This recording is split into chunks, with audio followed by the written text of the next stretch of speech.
Park में बैठी आशा तेजा के लिए इंतजार कर रही थी। इतने में आशा को बिंदु की तरफ से एक फोन कॉल आता है। हेलो आशा, वो ना तेजा का बाइक का एक्सीडेंट हो गया है और हम उसको अस्पताल लेकर जा रहे हैं। व्हाट? ये तुम क्या कह रही हो? अभी तेजा कैसा है? मैं बस अभी पहुंचती हूँ। हाँ हाँ ठीक है, लेकिन हाँ ज्यादा परेशान मत हो ना, तुम आराम से आ जाना, ठीक है? डॉक्टर साहब, इस लड़के को कुछ हुआ तो नहीं ना? इसको स्कैन वगैरह करने की कोई जरूरत तो नहीं है ना? अरे मेरी माँ कितनी बार पूछोगी एक ही बात। अब तक तो इतनी बार बता चुका हूँ कि इतनी बड़ी चोट या घाव इस लड़के को नहीं लगा है जिसका मैं इतना लंबा ट्रीटमेंट करूँ। बोला ना मैंने कि मैंने इसको दवाई लगा दी है और इस पे प्लास्टर भी कर दिया है। अब ज्यादा परेशान होने की तुमको जरूरत नहीं है। अरे डॉक्टर साहब, इसका बहुत खून बह चुका है, देखिए ना बेचारा कितनी तकलीफ में है। कम से कम एक इंजेक्शन तो कीजिए ना। हे भगवान, मुझे पहले ये बताओ कि डॉक्टर मैं हूँ कि तुम हो। अब ना यहाँ दो काम होंगे, एक तो तुम यहाँ से बाहर जाओ और मुझे अपना काम करने दो, अगर नहीं तो मैं यहाँ से चला जाऊंगा। जो तुम्हें करना है कर लो। नहीं डॉक्टर साहब, आई एम सॉरी, आप इसका ट्रीटमेंट कीजिए। अरे यार चंदू, तू क्या कर रही है? मेरे साथ आ, तू ना डॉक्टर को भी परेशान करके रख देगी। आउच! क्या हुआ तेजा? तुम्हें बहुत दर्द हो रहा है ना? पता नहीं कैसा डॉक्टर है। चलो ना हम किसी और अस्पताल चलते हैं। चंदू, एक बात बताओ, और हाँ सच बताना, तुम मुझसे प्यार करती हो ना?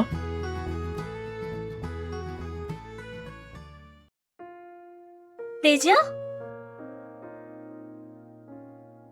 माय गॉड तेजा, मैं तो डर ही गई थी कि तुम्हें कहीं कुछ हो न जाए। मैं बहुत डर गई थी तेजा। आशा और तेजा एक दूसरे से बातें कर रहे थे और चंदना वहाँ से बाहर चली जाती है। फिर वेटिंग एरिया में जाकर अपनी सहेली बिंदु के पास बैठ जाती है। पता है बिंदु, तेजा ने मेरा हाथ पकड़ा था और मुझसे पूछा था कि मैं उससे प्यार करती हूँ ना। आशा वहाँ पहुँचने में अगर 1 मिनट भी देर कर देती ना तो मैं तो रो पड़ती थी। बेचारी, कितना दुख हुआ होगा ना उसको। अगर सब कुछ जैसा हम लोगों ने सोचा वैसा होता तो आशा अपने प्यार के बारे में उसको सब कुछ बता दी होती और सब कुछ उनके बीच ठीक होता।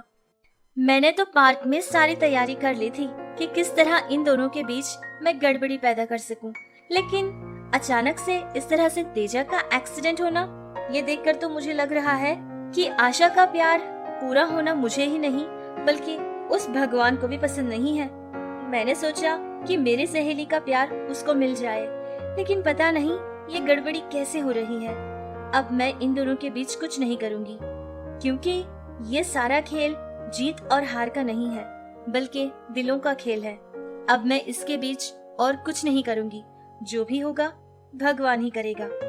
मुझे लगता है कि शायद तेजा से ये लड़की भी बहुत ज्यादा प्यार करती है।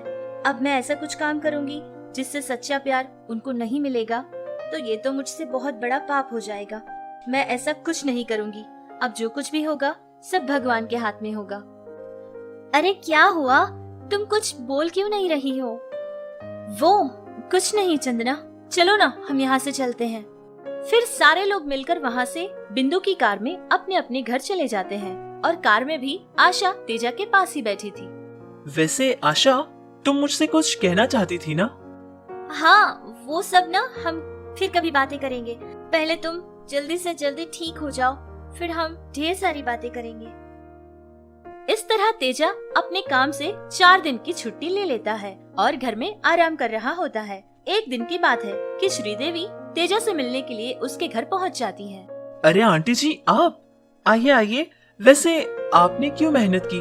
अगर बुला लेती तो मैं खुद आ जाता ना।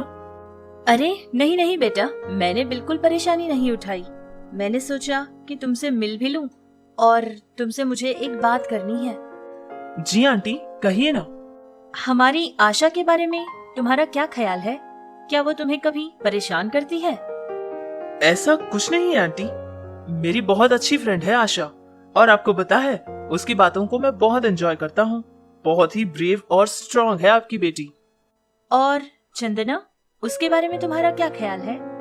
लेकिन बात क्या है आंटी, आप ऐसे मुझसे ये सारे सवाल क्यों कर रही हैं? अरे बेटा कुछ नहीं, बस ऐसे ही। बताओ ना। चंदना एक बहुत अच्छी लड़की है आंटी, वेरी केयरिंग पर्सन। आपको पता है, कॉलेज के टाइम से जानता हूँ उसको, और आज तक सेम टू सेम वैसे की वैसी है।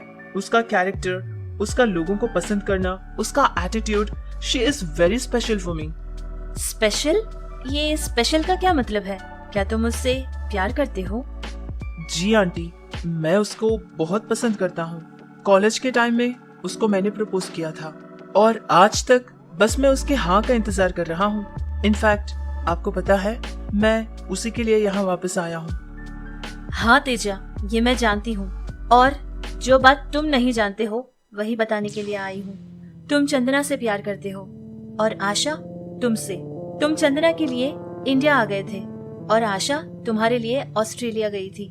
तुम्हें पता है, तुम्हारे यहाँ आते ही उसने भी अपना काम छोड़ दिया और वह यहाँ वापस आ गई थी, और ये सिर्फ तुम्हारे लिए उसने किया था। और तुम्हें तो बहुत अच्छे से पता है ना कि जब लोग प्यार में हारते हैं तो कैसे लगता है। अब तुम लोगों की ये ट्रायंगल लव स्टोरी पता नहीं कौन सा मोड़ लेगी, क्योंकि तुम लोगों की जिंदगियों में अगर एक खुश होता है तो दूसरे को दुख का सामना तो करना ही पड़ता है। मैं तो बस एक ही चाहती हूँ कि आशा और चंदना कभी अलग ना हो, उनके दरमियान कोई गलतफहमी ना हो, बस मेरी तो यही दुआ है। और अगर ये सब तुम्हारे प्यार करने की वजह से वो दोनों के बीच में आता है तो माफ कर दो बेटा।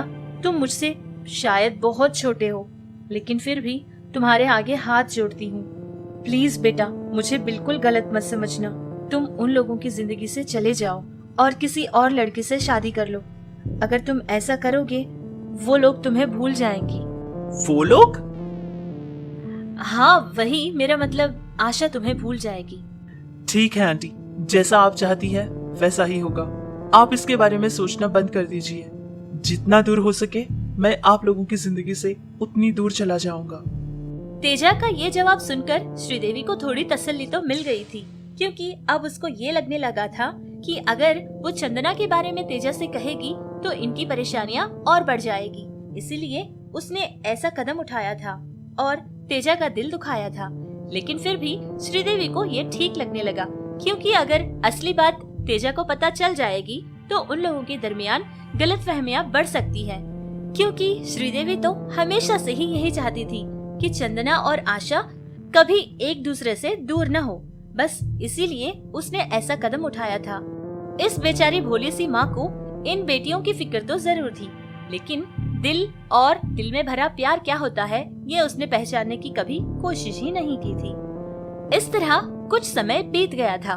फिर एक दिन की बात है कि आशा ने सोचा अब तेजा को उसके प्यार के बारे में वो सब कुछ बता देगी। वो सोच ही रही थी कि तेजा अचानक ही उनके घर पहुंच जाता है और आशा और चंदना को दोनों को एक साथ अपने सामने बुलाता है। अरे तेजा, तुमने तो बताया ही नहीं कि तुम यहाँ आने वाले हो। हाँ, मैंने सोचा तुम लोगों को सरप्राइज दे दूंगा। वो बात ये है कि मेरी शादी फिक्स हो गई है और मैं अपने शादी का कार्ड देने के लिए आया हूँ। सबसे पहला कार्ड लेकर तुम्हारे ही पास आया हूँ। What? तुम मजाक कर रहे हो ना? अरे तेजा, ये तुम क्या कह रहे हो? क्या तुम्हें पता नहीं कि आशा तुमसे कितना प्यार करती है? तुम्हें पता है, तुम्हें प्रपोज करने के लिए वो कब से इंतजार कर रही थी, और अचानक ये शादी, तुम इसको अभी के अभी कैंसिल कर दो। अच्छा, सिर्फ यही बात है? क्या सिर्फ आशा ही मुझसे प्यार करती है?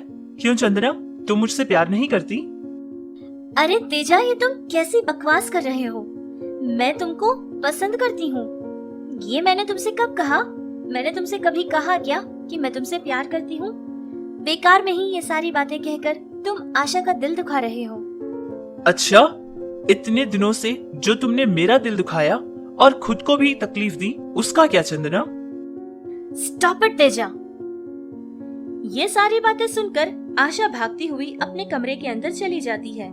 सब कुछ पता चलने के बाद भी श्रीदेवी चुपचाप खड़ी थी, क्योंकि उसको कुछ समझ नहीं आ रहा था कि अब वो क्या कहे या क्या करे। ऐसे ही चुपचाप खड़ी रही और चंदना बहुत ज्यादा रोने लगी। ये देखकर किशोर को समझ आ गया था कि उनके दरमियान में क्या हुआ था।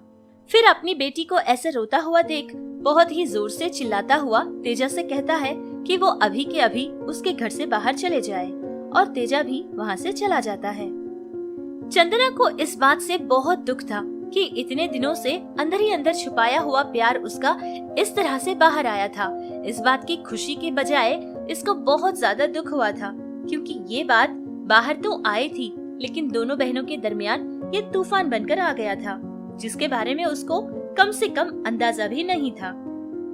चंदना को खुद पर ही बहुत गुस्सा आने लगा कि उसने ऐसा क्यों किया। अब आगे देखते हैं कि आशा अपनी बड़ी बहन के दिल को समझती है या फिर ये सोचती है कि उसकी बड़ी बहन ने उसके साथ धोखा किया था। इस कहानी के अंत को देखने के लिए इसका अगला भाग जरूर देखना।